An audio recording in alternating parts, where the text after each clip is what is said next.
നാടൻ റെസിപ്പിയിലേക്ക് ഒരിക്കൽ കൂടി സ്വാഗതം. ഇന്ന് നമ്മുടെ റെസിപ്പി എന്ന് പറയുന്നത് ഉടച്ച് കറിയാണ്. ഒരു നാടൻ കറിയാണ്, പഴയ കാലത്തൊക്കെ വയ്ക്കുന്ന ഒരു നാടൻ കറിയാണ്. അപ്പം നമുക്ക് ഉടച്ച് കറി എങ്ങനെയാണ് വയ്ക്കുന്നത് നോക്കാം. ഉടച്ച് കറി വയ്ക്കാനായിട്ട് ചെറുപയറാണ് എടുത്തിരിക്കുന്നത്. ചെറുപയർ പരിപ്പും നല്ലതാണ്. ഇപ്പം ഞാൻ ചെറുപയറാണ് എടുത്തിരിക്കുന്നത്. അതിൻ്റെ കൂടെ ഒരു കായ എടുത്തിട്ടുണ്ട്, ചേന, ചേമ്പ്. ഇത്രയും കൊണ്ടാണ് ഉടച്ച് കറി വയ്ക്കാൻ പോകുന്നത്. അപ്പം ഇതെല്ലാം ഒന്ന് ക്ലീൻ ചെയ്ത് എടുത്തുകൊണ്ട് വരാം. അതിനുശേഷം വീഡിയോ നിങ്ങൾ സ്കിപ്പ് ചെയ്യാതെ മുഴുവൻ കാണാൻ ശ്രമിക്കണം. കഷ്ണങ്ങളെല്ലാം നുറുക്കി എടുത്തിട്ടുണ്ട്. ഇതേപോലെയാണ് കഷ്ണങ്ങൾ നുറുക്കേണ്ടത്. ചേമ്പ്, ചേന, കായ്, ഇത് മൂന്നുമാണ് നമ്മൾ എടുത്തിരിക്കുന്നത്. ഇതെല്ലാം ഒന്ന് വൃത്തിയായിട്ട് കഴുകി എടുത്തുകൊണ്ട് വരാം. കുക്കറിൽ നമ്മൾ പയറിട്ടിരുന്നു. പയർ വെന്തോ നോക്കാം.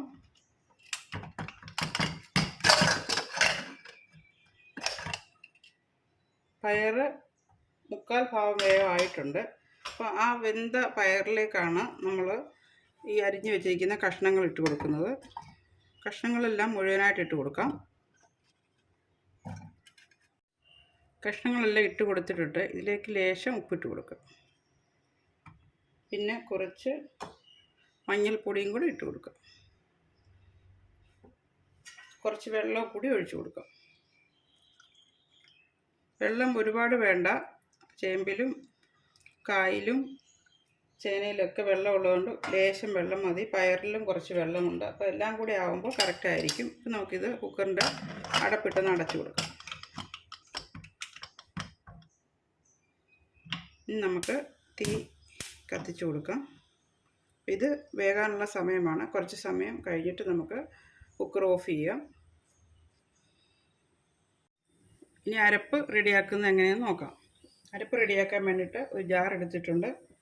അതിലേക്ക് വെളുത്തുള്ളി ഇട്ട് കൊടുക്കാം, കുറച്ച് ഉപ്പിട്ട് കൊടുക്കാം, കുറച്ച് ജീരകം ഇട്ട് കൊടുക്കാം. ജീരകം ഇച്ചിരി കൂടുതൽ വേണം, ലേശം കൂടുതൽ വേണം ജീരകം. 2 തണ്ട് വേപ്പിലിട്ട് കൊടുക്കാം.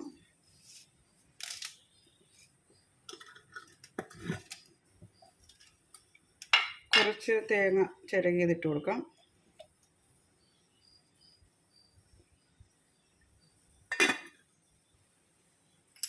ലേശം മഞ്ഞൾപ്പൊടിയും കൂടി ഇട്ട് കൊടുക്കാം. ഇനി ഇട്ട് കൊടുക്കുന്നത് വെള്ളക്കാന്താരി ഒരു 3-4 എണ്ണം, എരിവിന് അനുസരിച്ച് ഇട്ട് കൊടുക്കാം. അപ്പോൾ ഇതെല്ലാം കൂടി ഒന്ന് നമുക്ക് അരച്ചുകൊണ്ട് വരാം. അരപ്പ് അരച്ചെടുത്തിട്ടുണ്ട്. അതെങ്ങനെയെന്ന് നോക്കാം. നല്ലതുപോലെ അരിഞ്ഞിട്ടുണ്ട്. ഇതേപോലെ അരിഞ്ഞ് കിട്ടണം. വെള്ളം ഒട്ടും ചേർക്കാതാണ് അരച്ചിരിക്കുന്നത്. കാര്യം ഈ കറിക്ക് അധികം വെള്ളത്തിൻ്റെ ആവശ്യമില്ല. ഉടച്ചുകറി ആകുമ്പോൾ അധികം വെള്ളം ആവശ്യമില്ല. നമ്മൾ വെള്ളം ചേർക്കാതെ അരച്ചെടുത്തതാണ്. അത് ഇത്രയും മതി അരപ്പ്. വറുക്കാൻ തുടങ്ങാം. അതിന് നമ്മൾ ചട്ടി വെച്ച് കൊടുത്തിട്ടുണ്ട്. അതിലേക്ക് കുറച്ച് വെളിച്ചെണ്ണ ഒഴിച്ച് കൊടുക്കാം. വെളിച്ചെണ്ണ ഒന്ന് മൂത്ത് വരുമ്പോഴത്തേക്ക് ഉഴുന്ന് പരിപ്പിട്ട് കൊടുക്കാം. ലേശം ഉഴുന്ന് പരിപ്പിട്ട് കൊടുക്കാം.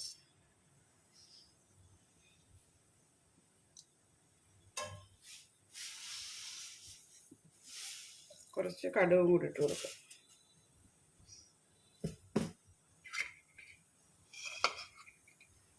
പിന്നെ ഉള്ളി, ചെറിയ ഉള്ളി അരിഞ്ഞതാണ്.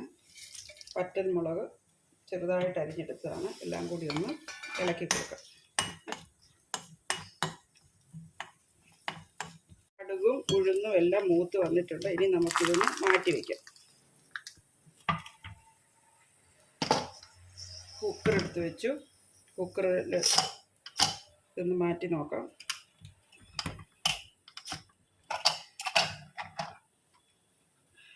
അപ്പോൾ നല്ലതുപോലെ കായും എല്ലാ കഷ്ണങ്ങളും വെന്ത് വന്നിട്ടുണ്ട്. ഇനി നമുക്കിത് ഉടച്ചെടുക്കണം. ഉടച്ചു കറിയല്ലേ പറഞ്ഞത്. അപ്പോൾ നമുക്കിതെല്ലാം കൂടെ കഷ്ണങ്ങളെല്ലാം കൂടെ ഉടച്ച് എടുക്കണം.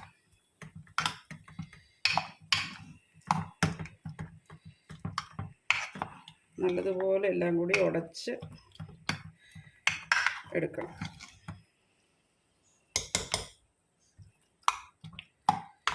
ഇനി നമുക്ക് അരച്ച് വെച്ചിരിക്കുന്ന അരപ്പൂടെ ചേർക്കാം.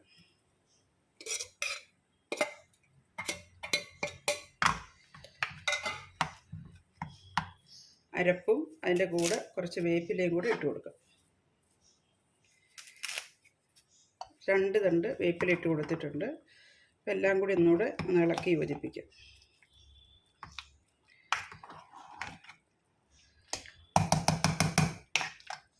ഇനി ഇതിലേക്ക് കടുക് വറുത്ത് വെച്ചിരിക്കുന്ന എല്ലാം കൂടി ഇട്ട് കൊടുക്കാം. ഉഴുന്നും കടുകും ഉള്ളിയും എല്ലാം കൂടെ നല്ല ടേസ്റ്റ് ആയിരിക്കും. നമുക്കിതിൻ്റെ ഉപ്പൊന്ന് നോക്കാം.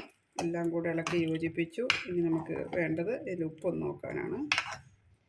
അധികം വെള്ളവും വേണ്ട, എന്നാലിത് നല്ല ടേസ്റ്റുള്ളൊരു കറിയും കൂടി ആയിരിക്കും. നമുക്ക് ഇതിൻ്റെ ഉപ്പ് നോക്കാം. അടിപൊളി ടേസ്റ്റാണ്. അപ്പോൾ ഇത് പയറും എല്ലാം കൂടി ഇടുമ്പോൾ അധികം വെള്ളം വേണ്ടാതെ വേണം വെക്കാൻ. വെള്ളം അധികം ആയിക്കഴിഞ്ഞാലും ഈ കറി ഇത്രയും ടേസ്റ്റ് കിട്ടൂല. അപ്പം ഇതാണ് നമ്മുടെ ഉടച്ചു കറി എന്ന് പറയുന്നത്. നമ്മുടെ റെസിപ്പി ഇത്രയേ ഉള്ളൂ. എല്ലാവരും ഇത് ചെയ്ത് നോക്കുക. നല്ലൊരു റെസിപ്പിയാണ്, വളരെ ടേസ്റ്റാണ്, ഒരു നാടൻ കറി കൂടിയാണ്. അപ്പോൾ എല്ലാവരും ഇത് വെച്ച് നോക്കുക. എൻ്റെ കമൻറ്റ് ബോക്സിൽ കമൻറ്റ് ചെയ്യുക, ലൈക്ക് ചെയ്യുക, ഷെയർ ചെയ്യുക, ഫ്രണ്ട്സിനൊക്കെ അയച്ചു കൊടുക്കണം. വളരെ ടേസ്റ്റുള്ള, കുട്ടികൾ വരെ കഴിക്കുന്ന നല്ലൊരു അടിപൊളി ടേസ്റ്റോട് കൂടിയുള്ള ഒരു കറി കൂടിയാണിത്. അപ്പോൾ അടുത്തൊരു വീഡിയോയുമായിട്ട് എത്രയും വേഗത്തിൽ നിന്നായിരിക്കും. Thank you.